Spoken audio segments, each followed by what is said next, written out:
di video ini aku akan coba share beberapa rekomendasi set-top box yang terlaris yang bisa kalian beli. Kalian jangan pilih set-top box sembarangan, pilih yang bener-bener sudah terbukti awet, sudah terbukti larisnya, sudah terbukti reviewnya bagus. Di sini aku akan merekomendasikan beberapa set-top box yang tentunya punya review yang bagus di pasaran. Langsung aja yang pertama ada Matrix Apple. Nah, ini adalah salah satu set-top box yang menurutku paling banyak dibeli ya, paling rame gitu kan, yang jual banyak gitu kan. Jadi kalian nggak usah pusing nyarinya. Tapi tentu saja kalian jangan pilih sembarangan ya, jangan tergiur harga murah. Nah, buat kalian yang pengen beli Matrix Apple yang di toko yang bagus, nah kalian bisa cek link di description box di bawah, biar nggak asal beli di toko sembarangan ya, nanti kalian rusak, kecewa gitu kan. Karena ya set-top box ini itu marak di pasaran dan banyak yang jual palsunya juga banyak gitu. Makanya perlu pilih-pilih toko juga sebenarnya. Nah, kenapa sih sebenarnya Matrix Apple ini laku gitu kan, dan banyak sekali dibeli, bahkan di sini itu 64.000 penilaian loh, 64.000 orang yang beli, lebih ya, 64.000 lebih tentunya, dan penilaiannya 4,8 dari 64.000 orang, mungkin sekitar 70.000 orang lah, mereka bilang 4,8 dari 5 reviewnya, itu kan benar-benar udah terbukti gitu kan. Nah, Matrix Apple ini punya beberapa kelebihan yang menurutku ada beberapa yang aku suka. Yang pertama yaitu miccast, ini yang juga aku suka juga, termasuk salah satu yang aku suka, yaitu bisa share screen dari HP, laptop ke layar TV, jadi bisa nonton ke TV yang lebih besar. Jadi kalau misalnya kalian main handphone gitu kan, baik main game, nonton TikTok, nonton YouTube, chattingan di WhatsApp gitu kan, bisa ke casting atau bisa ke cast atau bisa ke ditampilin ke TV kalian kayak gitu. Nanti ada pakai aplikasinya, ada yang pakai miccast, ada yang pakai Apple Cast, tergantung dari STB Matrix yang kalian pilih, karena ada jenisnya, karena ada banyak jenisnya. Nanti aku akan jelasin. Kemudian ini untuk gambarnya Full HD 1080p. Dari sisi gambar ini menurutku sudah bagus ya untuk ukuran TV ya, untuk ukuran set-top box ya. Meskipun nggak yang 4K atau dan sebagainya ya, menurutku sudah cukup bagus. Apalagi buat di TV tabung ya, di TV tabung itu kan nggak mungkin kita nonton 4K gitu ya, ini banget, mubazir banget ibaratnya. Dengan dia Full HD ini udah bagus banget. Kemudian yang nomor 3 bisa YouTube Kids dan MeTube. Tapi tentunya untuk YouTube Kids dan sebagainya itu aplikasi yang online itu tentunya butuh WiFi dongle ya. WiFi dongle ini produknya terpisah dan kalian bisa beli paketan sebenarnya WiFi dongle-nya. Dan di toko ini juga menyediakan nih HDMI plus WiFi dongle kayak gitu. Bisa beli WiFi dongle-nya sekitar 15 sampai 20 ribuan lah, tambahan itu doang, tek. Nanti kalian bisa streaming ya, nonton YouTube, internetan, TikTok, macam-macam lah. Dan kalian nggak perlu punya WiFi di rumah, bisa tethering lewat handphone.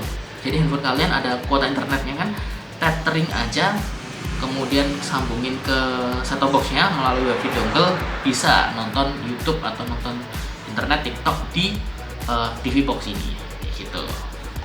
Kemudian port USB-nya ada 2, depan belakang, tapi nanti ada yang versi cuma depan doang. Punya EWS, nah ini juga fitur yang menurutku bagus banget ya, EWS, Early Warning System. 漁獲量は昨日までの緊急地震速報です。強い揺れに警戒してください。 EWS ini sebenarnya gue nggak tahu udah diterapin atau belum sama pemerintah Indonesia ya. Tapi kalau di luar, ini gue kasih contoh di luar ya, di luar negeri itu potensinya bagus banget. Jadi misalnya ada bencana ya, ada bencana atau ada sesuatu yang berbahaya gitu kan, pemberitahuan dari pemerintah itu akan ditampilkan langsung ke TV-nya. Jadi mau kita nonton apapun ya, mau kita nonton Indosiar, RCTI, Trans TV, Trans 7, TV One, nanti akan muncul tiba-tiba ada notifikasi ting, misalnya ada gempa, ada banjir, ada gunung meletus, ada potensi tsunami. Nah, ada warningnya di daerah kalian aja. Jadi kalau misalnya kalian tinggal di deket, misalnya nih kalian tinggal di daerah Jawa Timur deket gunung gitu kan, deket gunung apa ya, Bromo atau apa gitu kan, terus kemudian ada gunung meletus atau ada bencana gempa atau ada potensi tsunami dan sebagainya, itu kalian akan dapat pemberitahuan ting, kayak gitu. Segera berlindung, segera mencari tempat persembunyian, segera keluar rumah kayak gitu. Nah, ada early warningnya.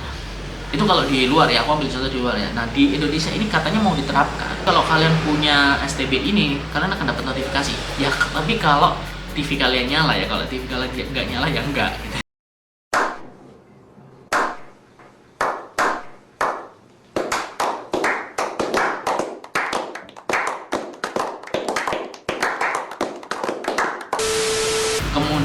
memori storage-nya 8 MB. Ini cukup banget lah ya. Meskipun nggak cukup buat nyimpen game yang gede-gede ya, tapi untuk set-top box normal nyimpen aplikasi-aplikasi kecil, oke, nggak apa-apa. Kemudian CPU tahan panas. Kemudian UI-nya pakai Penta UI, punya 5 menu, ada menu klasik dan menu metro. Kemudian ini punya sertifikat SNI ya, sertifikat EWS dan Dirjen Postel. Kemudian punya jaringan service center, jadi ada beberapa service center ya yang jadi kalian bisa service di sana ya, di beberapa daerah, tentunya nggak semua. Dan gratis biaya langganan tanpa kuota ya, iya memang. Kalau misalnya nonton TV digital kan memang nggak perlu pakai kuota ya. Kemudian ini juga ada fiturnya USB PVR atau time shift. PVR itu jadi kalian bisa nge-record acara-acara yang ingin kalian tonton. Contohnya gini, misalnya kalian pengen nonton acara di Indosiar atau RCTI, tapi kalian waktu itu di jam itu ada meeting atau ada ketemuan atau ada ngedate gitu kan, jadi kalian harus keluar, nggak bisa nonton. Biasanya itu kan kita nggak bisa ngulang nih, nonton jam 8 tadi udah lewat gitu kan. Nah, ada namanya PVR, tapi ini butuh hard disk eksternal ya, dicolokin ke USB, terus nanti ada menunya di USB private media PVR, itu nanti kita bisa record acaranya. Jadi acaranya di RCTI atau di Indosiar jam 8 kita record, kemudian kita bisa tinggal gitu kan, tapi tetap nyala set-top box-nya, nge-record. Terus kemudian nanti waktu kita pulang jam 10-an malam gitu kan, kita nonton lagi. Dan itu bisa kayak gitu.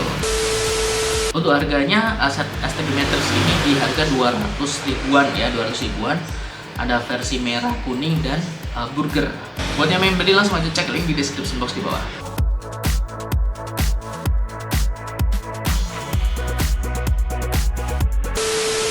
Kemudian set-top box selanjutnya ada Advance STPA 01. Nah, ini set-top boxnya kayak gini.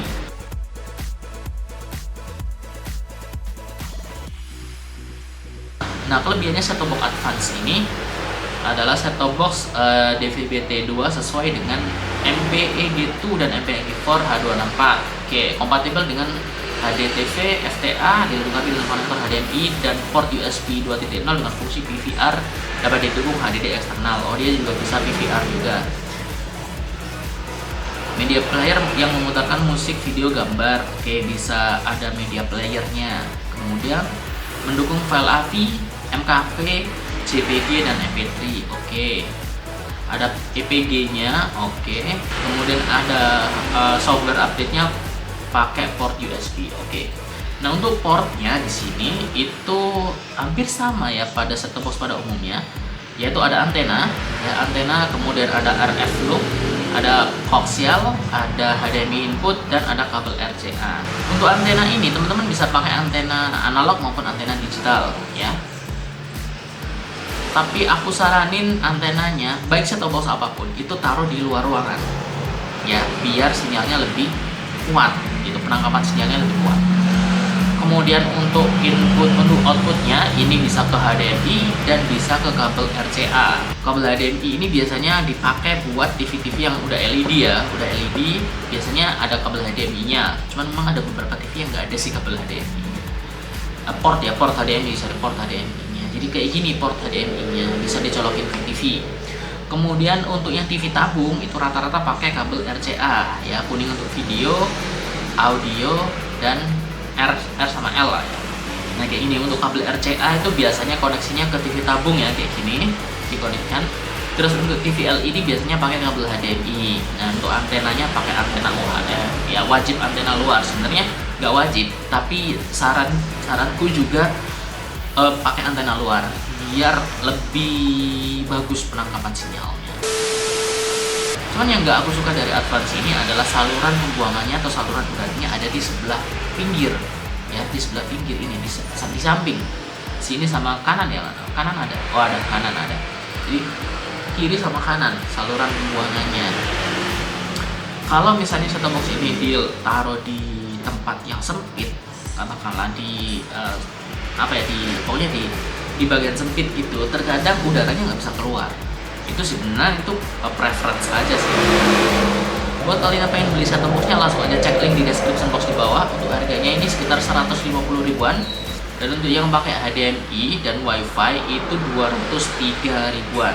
Itu sudah sama dongle-nya ya, sudah sama dongle-nya, sudah sama kabel HDMI-nya, jadi tinggal pakai, tinggal pasang gitu, lengkap. Kemudian next ada Lubi juga. Lubi set top box ini juga termasuk salah satu yang laris dan banyak yang jual juga. Dan di sini reviewnya 4,8 dari 12.600. Gila, udah banyak banget. Jadi reviewnya ini udah bilang bagus dengan harga yang cukup murah ya, start dari 146.000. Gila, dan ini belum diskon. Kalau di diskon mungkin bisa sekitar 100 ribuan doang gitu. Wow, keren banget. Kemudian di belakang dia juga ada kabel RCA-nya, teman-teman. Kayak gini, ada kabel RCA-nya. Jadi rata-rata hampir semua set top box itu gini ya, support HDMI ya, HD out buat TV-TV LED, dan juga kabel RCA itu biasanya buat TV tabung. Buat yang pengen beli, langsung aja cek link di description box di bawah. Selanjutnya ada Evercost. Evercost ini salah satu STB yang bagus dan murah. Ya, ini harganya start dari 135 ribuan. Wow, 135 ribuan di kalangan set top box ini paling murah. Tapi murah bukan berarti ini ya, murah dalam artian yang bagus ya, karena ada banyak set top box yang gue tahu ada harga 80.000, ya nggak tahu kualitasnya kalau jelek ya sama aja, seminggu rusak, 2 minggu rusak kayak gitu. Dan Evercost ini juga gue pakai juga, itu udah 2 tahun ya, 2 tahun nggak pernah rusak, nggak pernah panas juga. Itu fiturnya sama seperti set top box pada umumnya, dia ada EBS-nya, Early Warning System ya, itu penting. Memang nggak sekarang, tapi nanti, apalagi buat teman-teman yang mungkin daerahnya sering ada bencana, sering longsor, sering gempa, sering banjir, semuanya, biar nanti ada warningnya gitu. Kemudian ada EPG, oke, HD out dan USB, ada WiFi-nya tentu saja. Dan ini ada tiga tipe ya, ada tipe Max, tipe Prime, dan tipe Plus. Tipe Prime itu kayak gini, jujur ini tipe yang nggak aku suka dari Evercost ini, karena ya pertama sirkulasi udaranya nggak di atas, mungkin di samping. Terus kemudian tombolnya juga nggak ada ini, yang nggak ada namanya, dan kecil-kecil, itu aku nggak terlalu suka. Dan reviewnya untuk STB Evercost ini dari 5.100 yang review itu 4,9. Wow, 4,9 ya kan, berarti sudah banyak, sudah terbukti kan, sudah banyak yang puas dengan set top box ini. Oke teman-teman, semoga informasi tadi bisa membantu, dan buat yang pengen beli rekomendasi set top box yang tadi, dan juga nanti ada beberapa rekomendasi set top box lainnya juga, kalian bisa cek link di description box di bawah atau link di komentar, nanti aku pin komennya. Thank you buat yang udah nonton, jangan lupa untuk like dan subscribe channel ini, dan nyalakan notifikasinya, dan sampai jumpa di video selanjutnya.